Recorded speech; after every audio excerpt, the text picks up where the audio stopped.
Sensex और Nifty आज लगातार दूसरे दिन लाल निशान में यानी गिरावट के साथ बंद हुए। लेकिन अगर आपने ध्यान दिया होगा तो अधिकतर निवेशकों का पोर्टफोलियो इन दिनों ऊपर गया है। इसके पीछे रीजन क्या है? रीजन ये है कि सेंसेक्स और निफ्टी भले ही नीचे बंद हुए हैं, लेकिन मिड कैप और स्मॉल कैप इंडेक्स में लगातार तेजी जारी है। अब ये क्या इसमें मार्केट का कोई नया ट्रेंड दिखाई दे रहा है या इसे लेकर हमें सतर्क होना चाहिए? आइए इसे विस्तार से जानते हैं। नमस्कार, मैं हूं विक्रांत और आप देख रहे हैं money control Hindi. BSE mid cap और स्मॉल कैप इंडेक्स में पिछले कुछ दिनों से लगातार तेजी देखने को मिल रही है। मिड कैप इंडेक्स पिछले 11 में से 10 दिन बढ़त के साथ बंद हुए हैं। वहीं स्मॉल कैप इंडेक्स में लगातार 11 दिनों से तेजी जारी है। 13 नवंबर से अब तक दोनों इंडेक्सों में करीब 9% की तेजी आ चुकी है। बीएसई मिड कैप इंडेक्स तो अब अपने रिकॉर्ड हाई से महज 4% दूर है। वहीं बीएसई स्मॉल कैप इंडेक्स अपने शिखर से सिर्फ 1% पीछे है। इस तेजी से पहले अक्टूबर और नवंबर के बीच दोनों इंडेक्सों में तेज करेक्शन देखने को मिला था और ये 10% से भी अधिक नीचे गिर गए थे। हालांकि सबसे अहम बात यह है कि इन दोनों इंडेक्सों में हालिया तेजी के बावजूद मार्केट एक्सपर्ट निवेशकों को इनसे सावधानी बरतने की सलाह दे रहे हैं। इसके पीछे सीधा रीजन ऊंचा वैल्यूएशन है। एक्सपर्ट्स का कहना है कि मार्केट में करेक्शन पूरी तरह से खत्म हो गया है, ये कहना अभी जल्दीबाजी होगी। उन्होंने कहा कि पिछले 18 महीनों के दौरान हमने बाजार में अंधाधुंध पैसा बनता देखा था, लेकिन अब ये स्ट्रेटजी आगे काम नहीं आने वाली है। इसकी जगह उन्होंने निवेशकों को स्टॉक चुनने में अधिक सावधानी बरतने और फंडामेंटल्स पर फोकस करने की सलाह दी है। उन्होंने कहा कि वो समय चला गया है जब आप किसी भी मिड और स्मॉल कैप सेगमेंट में पैसा लगा देंगे और वो आपको पर्याप्त रिटर्न भी कमा कर देगा। आशीष सी मेहता इन्वेस्टमेंट के सिद्धार्थ भामरे ने कहा कि वे इस बात को लेकर बहुत पॉजिटिव नहीं है कि यह उछाल किसी ट्रेंड रिवर्सल का संकेत है।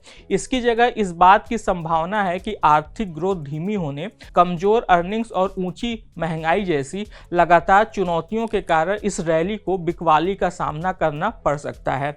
उन्होंने कहा कि 3 से 5 साल की लंबी अवधि में बुल मार्केट की संभावना बनी रहेगी, लेकिन मीडियम अवधि में सतर्क रहना जरूरी है। बाकी एनालिस्ट ने भी कुछ ऐसी ही राय दी। शेयर खान भाई बीएनपी पारिबास के गौरव दुआ ने इस बात की ओर ध्यान दिलाया कि दिसंबर महीने में आमतौर पर शेयर बाजार में मजबूत प्रदर्शन देखने को मिलता है, जिसे अक्सर सांता क्लॉज रैली भी कहा जाता है। उन्होंने कहा कि हालिया तेजी घरेलू निवेशकों के चलते आई है, क्योंकि विदेशी निवेशकों की भागीदारी इस समय छुट्टियों के सीजन के चलते कम हुई है। इस तेजी के बावजूद दुआ ने निवेशकों को सलाह दी है कि वे इस तेजी का इस्तेमाल मिड कैप, स्मॉल कैप और माइक्रो कैप शेयरों में अपने निवेश को घटाने में करें।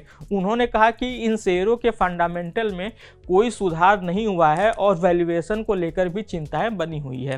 मार्केट एक्सपर्ट अम्बरीश बालिगा ने कहा कि इस रैली को एक इंटरमीडिएट अप ट्रेंड के रूप में देखा जा सकता है, जो बड़े करेक्शन फेज का हिस्सा है। उन्होंने भी निवेशकों को कुछ मुनाफा वसूल करने और कैश को बनाकर रखने की सलाह दी है।